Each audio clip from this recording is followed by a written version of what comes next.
주신 말씀을 통해서 흑암 속에 희망의 빗줄기라는 제목으로 말씀을 전하려고 합니다. 우리가 사회에서 생활하다 보면 회의를 하거나 토론을 할 때가 있습니다. 그럴 때에 서로 합의점을 찾지 못해서 대립하고 언성을 높이고 험한 말이 오가기도 할 때가 있습니다. 그럴 때는 사회자는 타협하도록 하죠. 불필요한 말을 자제시켜서 회의를 원만하게 진행을 해 나갑니다. 그런 의미에서 타협이라는 말은 좋은 말 같습니다. 사람이 살아가는데 내 뜻, 내 생각만으로 살아갈 수 없기 때문에 적당한 타협은 꼭 필요하다고 생각을 합니다. 그러나 이 타협이 독이 되는 경우가 있습니다. 악한 일에 타협하거나 불의한 일에 타협하게 되면 자신도 악한 사람이 되고 불의한 사람이 되는 것입니다. 어떠한 일이 있어도 악한 일에, 불의한 일에는 타협하면 안 되는 것이죠. 신앙생활도 적당하게 타협하는 것이 현명한 것이라고 말하는 사람들이 있습니다. 그들이 주장하는 것이 맞는 것 같이 여겨집니다. 시대가 그렇고 상황이 그러니까 이 정도는 타협할 수 있다라고 말합니다. 하지만 신앙생활을 타협하다 보면 오히려 신앙을 망치게 됩니다. 예를 들면은 열왕기하 19장에 보면 아수르라는 나라가 남유다를 침략해 옵니다. 그때 왕은 히스기야 왕이었는데 이 히스기야 왕이 아수르에 찾아가서 타협을 해요. 조공을 바치기로 합니다. 그 조공의 양이 어느 정도였냐면 금이 1톤 그리고 은이 11톤을 조공으로 바치기로 약속을 했어요. 왕궁과 성전의 모든 창고에 있는 은과 금들을 모았어요. 그래도 모자라서 온통 금으로 도금되어 있었던 모든 것들을 다 벗겨냈습니다. 성전 기둥에 있는 것들도 다 벗겨내어서 그렇게 아수르의 조공으로 바쳤어요. 이제 해결되었겠다 생각을 하고 안심하고 있는데 얼마 지나지 않아서 아수르의 2차 침략이 시작됐습니다. 사렙이라는 사람이 연합군을 이루어서 전에보다 더 많은 군사를 끌고 온 거예요. 이스라엘에 갔더니 이스라엘이 돈이 많더라. 이스라엘이 금을 1톤이나 줬고 은을 11톤이나 주더라. 가면은 돈을 벌 수 있다라는 소문이 퍼진 거예요. 군인들이 모여가지고 우리도 가서 더 요구하자 한 것이죠. 타협했더니 문제는 더 커지고 말았습니다. 사람들은 세상과 타협하면 세상이 자신을 지켜줄 거라고 생각을 합니다. 세상과 타협하면 세상이 나를 보호해 줄 거라고 생각합니다. 그런데 아니에요. 오히려 세상은 나에게 더 요구하고 똑같은 방법으로 내 것을 빼앗아 가려고 한다는 것이죠. 아수르와 타협했다가 실패한 히스기야는 정신을 차립니다. 그리고 자기의 옷을 찢고 베옷을 입어요. 여호와의 전에 들어가서 통회하며 기도합니다. 그리고 하나님의 사람 이사야에게 중보기도를 요청하죠. 그렇게 하나님 앞에 통회하며 기도했을 때에 그 결과가 열왕기하 19장 35절 말씀에 기록되어 있습니다. 이 밤에 여호와의 사자가 나와서 아수르 진영에서 군사 18만 5천 명을 친지라. 아침에 일찍 일어나 보니 다 뭐가 되었어요? 송장이 되었더라. 타협했을 때는 문제만 더 커졌는데 타협하지 아니하고 하나님 앞에 기도했더니 어떻게 됐어요? 문제가 해결된 거예요. 확실하게 정리를 해 주셨습니다. 언제요? 타협할 때가 아니라 하나님 앞에 기도했을 때에. 우리도 재앙 앞에 살아가고 있습니다. 그래서 경제와 신앙이 흔들리고 있는 상황이죠. 이러한 때에 우리는 어떻게 해야 할까요? 우리도 세상과 적당하게 타협하며 살아야 할까요? 아닙니다. 히스기야가 깨닫고 하나님 앞에 자복하고 통회하며 기도했던 것처럼 우리가 취해야 될 방법은 무엇인가? 바로 스스로 겸비하여 하나님의 도움을 구하는 기회로 삼아야 한다는 것입니다. 그 말씀이 역대하 7장 13절 14절 말씀에 기록되어 있습니다. 여러분, 만약에 이 땅 가운데에 비가 내리지 않는 가뭄이 있거나 메뚜기가 토산을 먹게 되는 메뚜기 재앙이 있거나 전염병이 창궐하여 사람이 죽어나가는 재앙이 당하거나 그럴 때 어떻게 하라고요? 어떻게 하라고요? 악한 길에서 떠나 스스로 자신을 낮추고 겸비하고 기도하여 하나님을 찾으면 하나님이 어떻게 하신다고요? 하나님께서 들으시고 그들의 죄를 사하시고 그들의 땅을 고쳐주신다고 말씀하고 있는 거예요. 여러분, 이 말씀을 기억하시기 바랍니다. 우리는 지금 타협할 때가 아닙니다. 뭐 할 때예요? 스스로 낮추어 하나님을 찾는 것, 하나님께 기도하는 것, 하나님 앞에 회개하는 것입니다. 그러면 하나님께서 모든 것을 고쳐주신다고 말씀하고 있는 것이죠. 적당하게 타협하다 보면은 종교꾼이 되는 거예요. 종교꾼. 종교꾼에게는 능력이 없습니다. 종교꾼에게는 감동도 없습니다. 종교꾼에게는 믿음의 역사도 나타나지 않습니다. 재앙의 때에 우리는 타협할 것이 아니라 철저하게 겸비하며 회개하는 삶을 살아가야 하는 것입니다. 바로 이 재앙의 이유가 이것이죠. 오늘 본문은 메뚜기 재앙과 흑암 재앙입니다. 8번째 재앙과 9번째 재앙입니다. 1절 말씀에 보면 이 재앙이 계속되는 이유에 대해서 3가지로 이야기를 해주고 있습니다. 첫 번째는 나의 표징을 그들 중에 보이기 위함이라, 이렇게 말씀하고 있습니다. 재앙의 이유가 뭐냐면 바로와 신하들에게 표징이 되게 하기 위한 것이라는 거예요. 이 말은 무슨 말입니까? 이 표징이라는 것은 히브리어로 오트입니다. 그 뜻은 구별되는 증거이죠. 구별되는 증거. 애굽 사람들에게 거짓된 우상과 구별되시는 하나님에 대해서 증거가 된다는 거예요. 너희들이 믿는 신이 가짜라는 것을 증거하기 위해서 재앙을 내리신다 말씀하고 있는 것입니다. 두 번째는 자손 대대로 신앙의 유산이 되게 하시기 위해서 재앙을 허락해 주신다는 거예요. 이것은 이스라엘 백성들 입장에서 말씀하는 것입니다.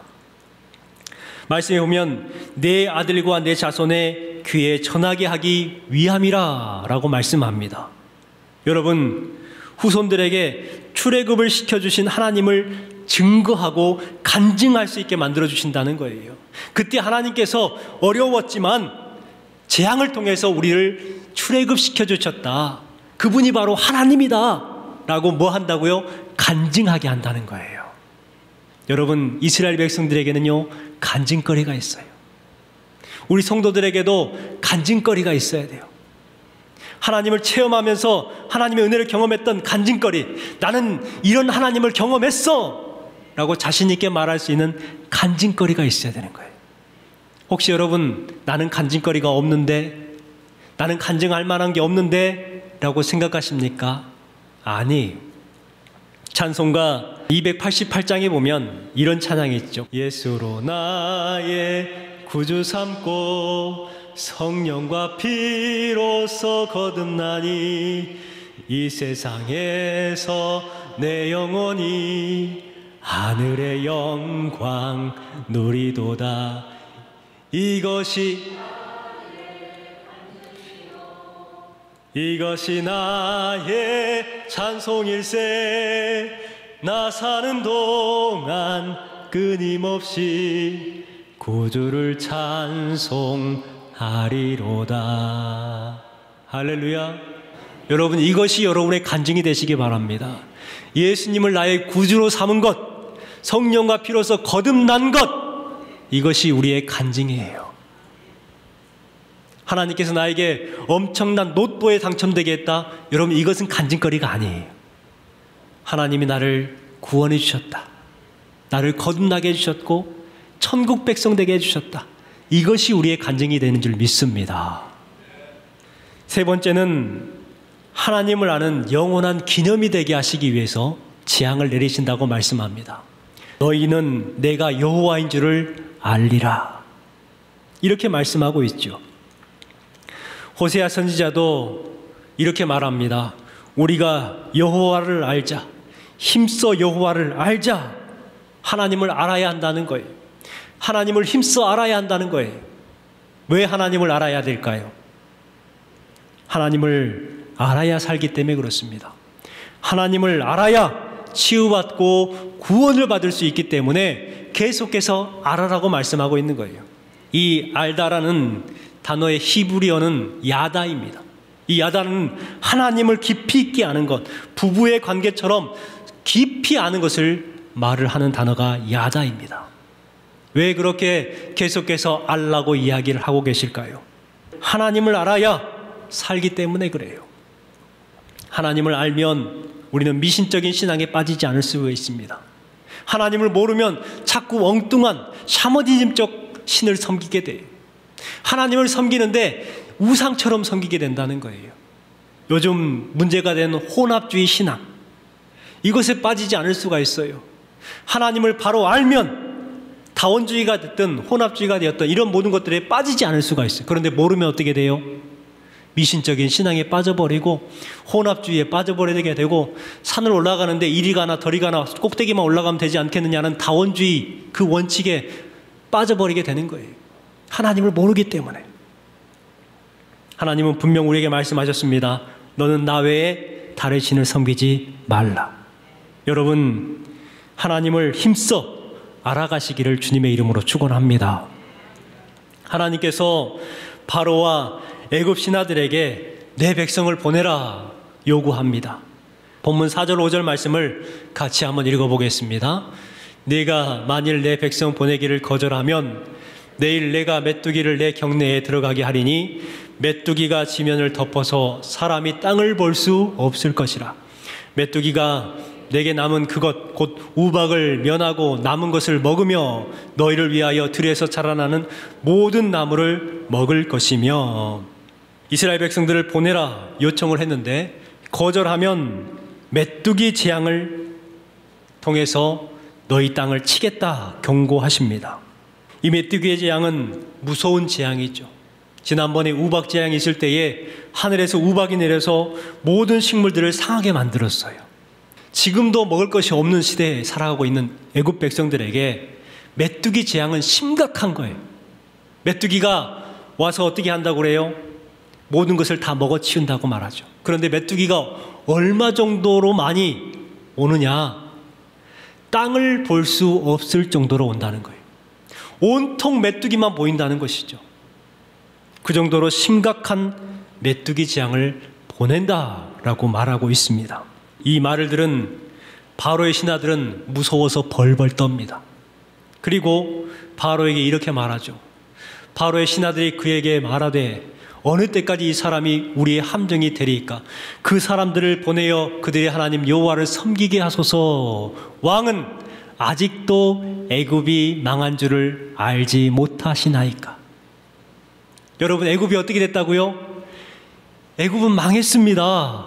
언제까지 저 사람들을 붙들고 계실 겁니까? 그냥 보내주세요. 우리라도 좀 삽시다, 이 말이에요. 그러나 바로는 완고했습니다. 그리고 모세와 아론을 부르죠. 그리고 타협합니다.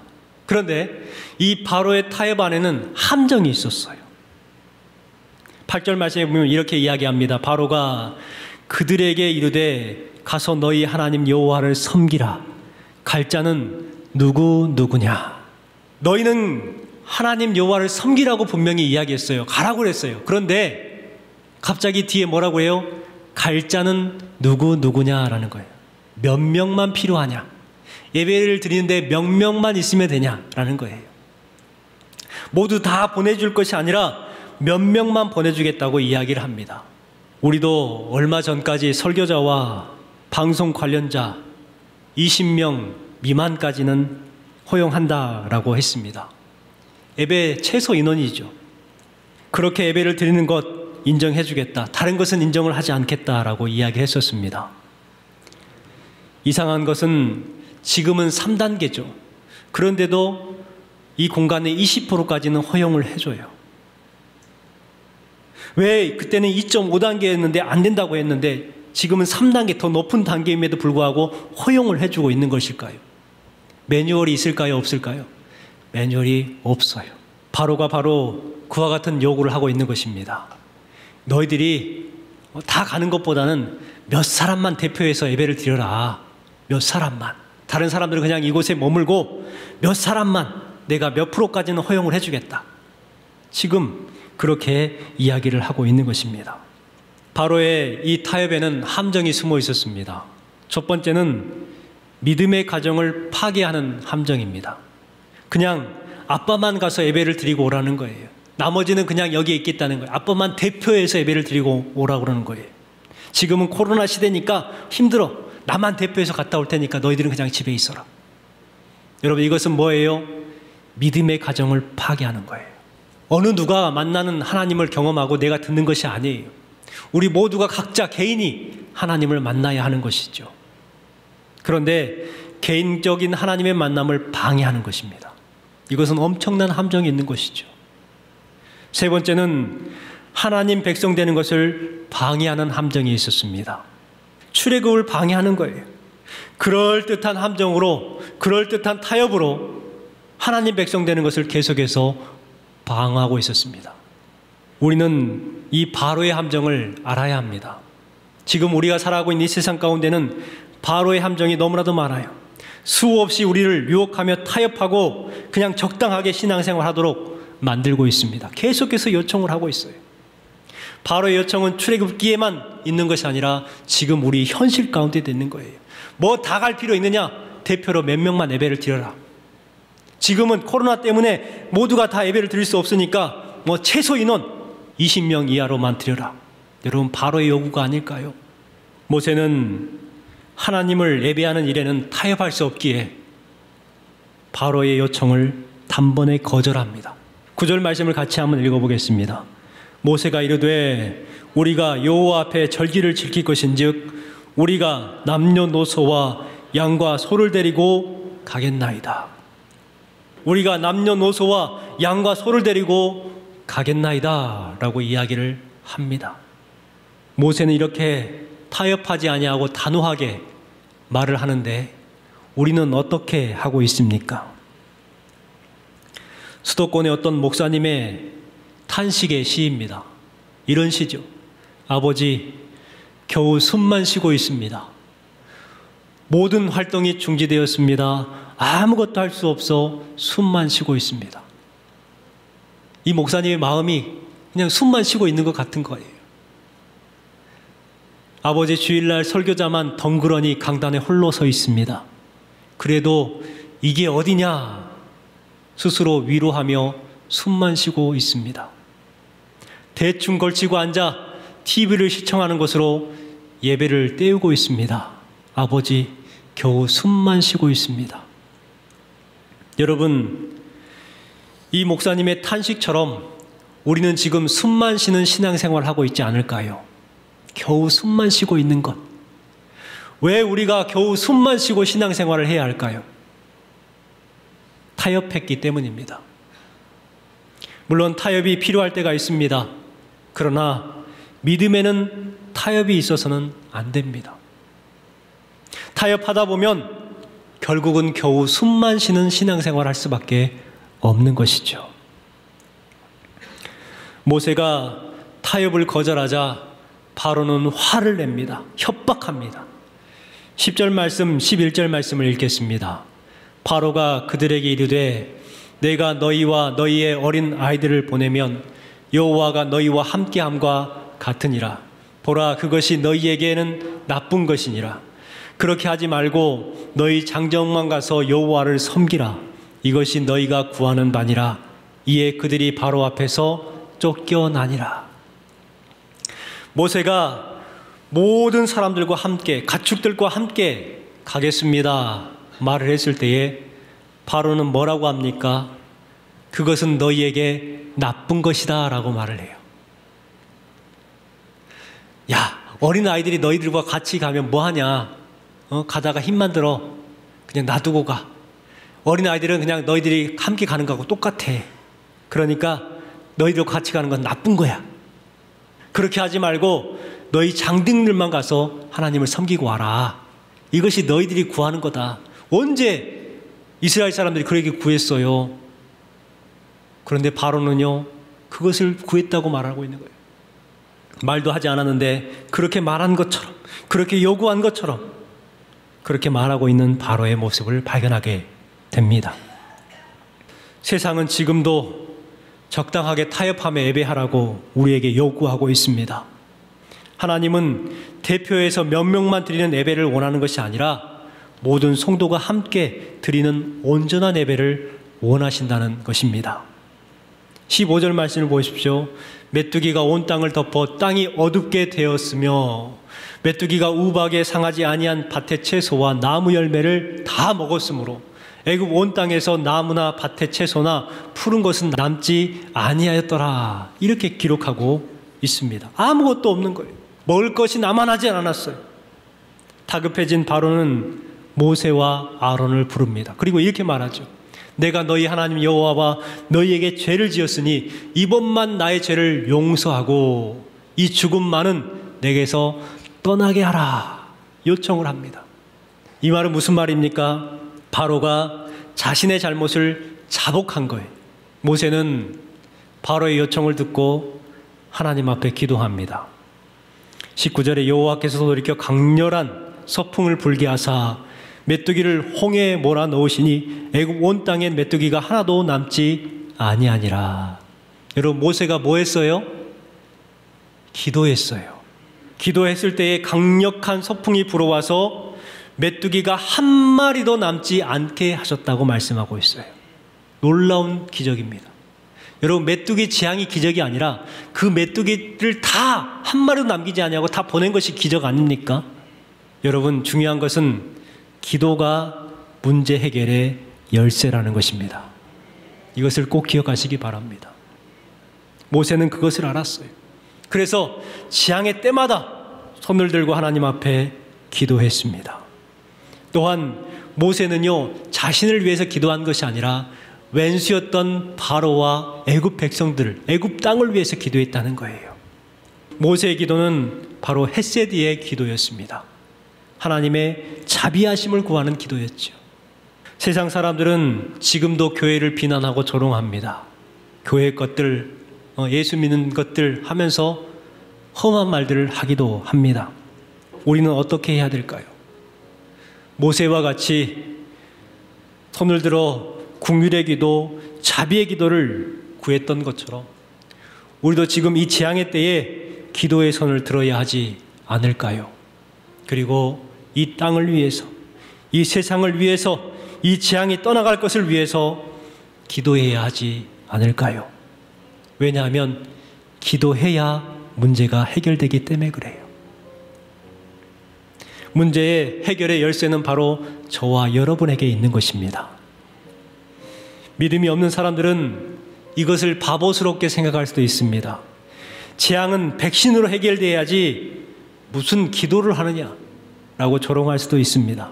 그런데 그들이 아무리 조롱해도, 아무리 믿지 않아도 기도가 문제를 해결하는 열쇠입니다. 이것은 변하지 않아요. 바로는 모세의 기도를 통해서 메뚜기가 한 마리도 남지 아니하고 모두 다 사라지는 것을 목격했습니다.